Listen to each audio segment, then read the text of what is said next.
trying something a little different with notes so that you'll be able to write at your own pace.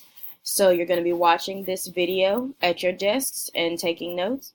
I'm going to be taking some notes on making inferences. This should be review for you. You should all be familiar with what it means to make an inference, but like I said, it's a little bit of review. So just follow along and take these notes in your notebooks. All right, so just to review from our last set of notes, text evidence refers to words or phrases from text to prove that an argument or idea is true. You shouldn't need to write this down because you should already have it in your notes from the explicit and implicit notes that we took a while back. But just wanted to review what text evidence is. Throughout this presentation, make sure you look for an image of a pencil so you know exactly what I want you to write down in your notebook so that you're prepared for your next notebook check and you don't have any more surprises.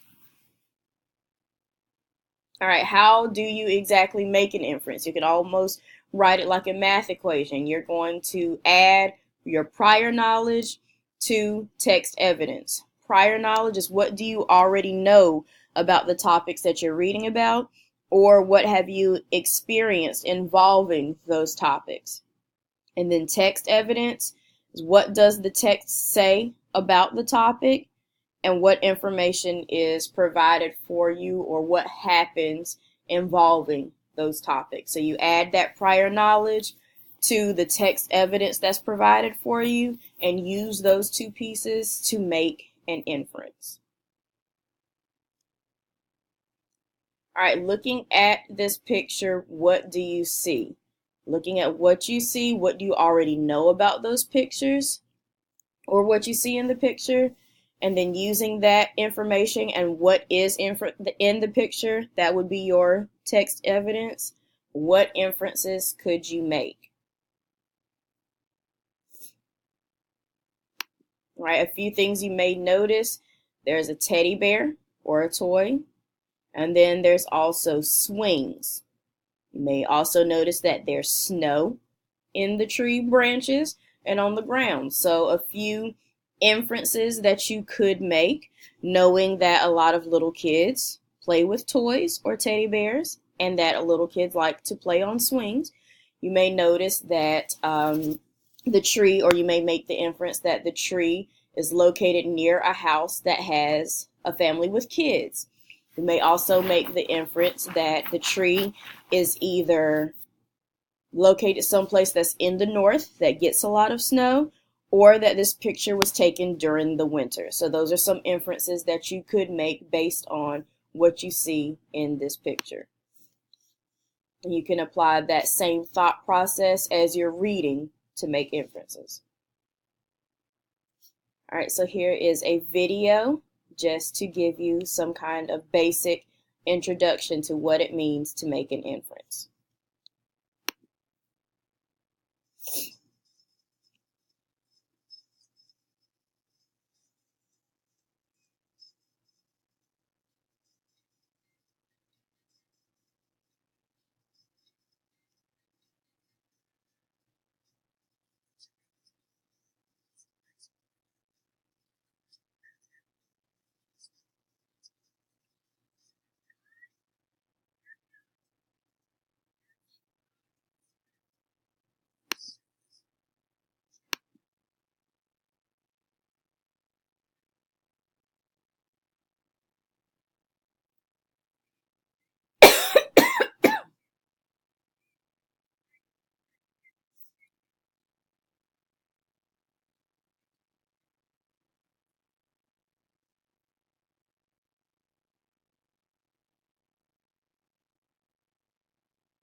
All right, so again, in that video, it's just showing using that prior knowledge and what is provided for you to make your inference.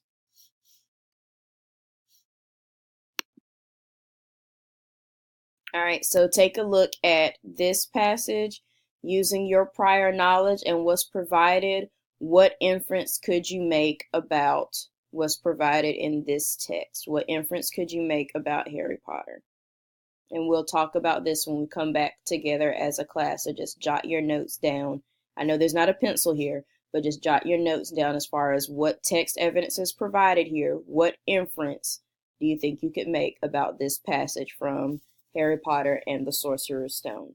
Once you have your notes from this passage, go ahead and lower your laptop screens just so I can see who's still working, and take out your IR book and read until everyone gets caught up.